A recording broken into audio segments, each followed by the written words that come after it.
Hello friends, मैं अभी जिस जगह पर हूँ वो एक्चुअली ये यहाँ आसपास कुछ सरकारी बिल्डिंग्स है।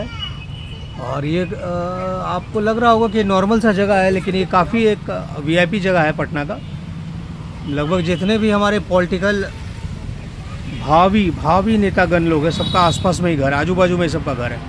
अन्य मार्ग, स्ट्रैंड रोड, ये जितना भी आप देख रहे हैं ये सब नीतीश बाबू का, सबका ऑफिशियल मकान इसी आसपास है। तेजस्वी यादव का ये पटना का मोस्ट वीआईपी एरिया में आता है, जहाँ पे मैं बैठा हूँ, थोड़ा सा चिल मार रहा हूँ, वो वही इलाका है। तो मैंने सोचा आपको इस इलाके थोड़ा सा यहाँ से बात कर लूँ आपको। जी हाँ, तो आजकल जो इलेक्शन का टाइम है, नवंबर में बिहार में इलेक्शन है।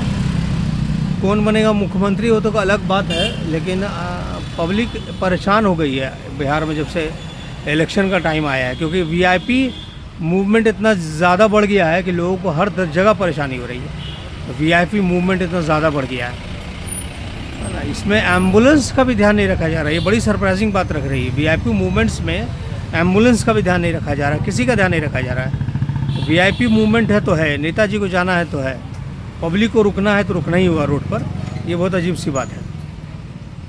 तो मतलब मूवमेंट हो रहा है, जो भी जिसका भी हो रहा है, चाहे करंट चीफ मिनिस्टर का हो रहा है, चाहे may be future chief minister का हो रहा है, जो भी हो रहा है, तो रूलिंग पार्टी का ही ये सब देखने को मिलता है। या फिर ऑपोजिशन का उतना ज़्यादा नहीं होता, उनका लाइट होता है। जो रूलिंग गवर्नमेंट उसका बहुत ज़्यादा हो रहा है, बहुत बड़े पैमाने पर हो रहा है। और चूँकि पटना कैपिटल है, तो पटना के हर कोना पे हो रहा है। चाहे किसी कोना पे आप जाइएगा तो ये आपको सीन देखने को मिल जा रहा है।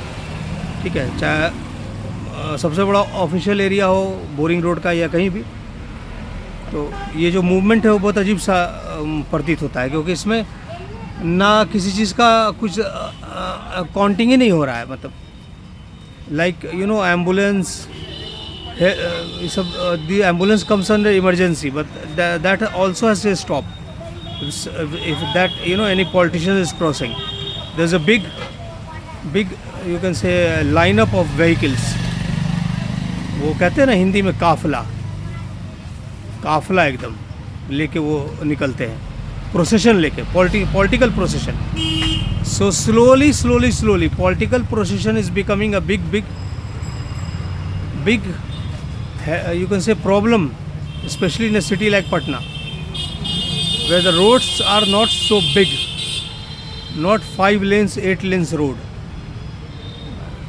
and मतलब they just मतलब क्यों आप इतना मतलब रोक देते हैं पब्लिक को। ये वो इतना बड़ा आपको प्रोसेशन लेके ज़रूरत क्या पड़ती है? आप मूव भी कर सकते हो ना। You can have one vehicle, 2 vehicles, that's enough. So just keep on moving and keep on disturbing the common mass. Thus they have to stop because you are crossing. आप निकल रहे हो, आप गुजर रहे हो, तो बहुत अजीब सी बात है ये, बहुत अजीब लगता है ये। ठीक है, चलिए, ये कौन तरह का सिक्योरिटी मेज़र है मुझे समझ में नहीं आता आज तक, कौन तरह का सिक्योरिटी मेज़र है।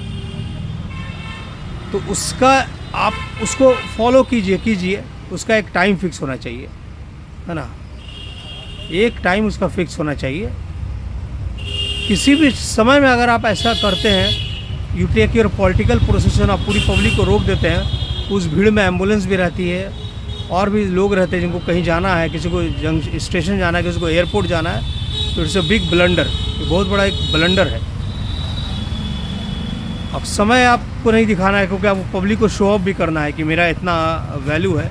अब such a high valuable politicians, look at my, मेरे प्रोसेशन को देखिए, मेरे समारोह को देखिए, मेरे साथ कितनी भीड़ चलती है इसको देखिए, मेरे पावर को देखिए। शायद यही एक कारण है कि आप इसको एकदम रोड शो करते हैं, रोड पे दिखाते हैं, है ना। इसको भी मैं एक तरह के रोड शो के कैटेगरी में डालूंगा। रोड शो कर रहे हैं आप एक तरह का, है ना। अभी बहुत इस सब चीज़ें देखने को मिलेगी आपको, स्पेशली बिहार में। नवंबर तक बिल्कुल ये अनएंडिंग ड्रामा चलेगा, ये नवंबर तक, till the formation of November तक। जब तक आचार संहिता नहीं लागू होगी, ये सब चीज़ें बहुत ज़्यादा आपको देखने को मिलेगी। आचार संहिता लागू होने पर रैलीज वगैरह बंद हो जाएगी, लेकिन ये जो पॉलिटिकल मूवमेंट है रोड पर, ये तो रहेगा ही रहेगा, और ये बिना इलेक्शन के भी रहता है ना। और मैं आपको बता दूं, ये जो पॉलिटिकल जो प्रोसेशन होता है, सबसे गंदा बिहेवियर जो होता है वो साथ चलने वाले हमारे भावी, हमारे रिस्पेक्टेड पुलिसकर्मियों का होता है। सबसे गंदा बिहेवियर, सबसे डर्टी बिहेवियर उनका होता है। और बोलने का एक उनका स्टाइल भी बहुत अजीब होता है।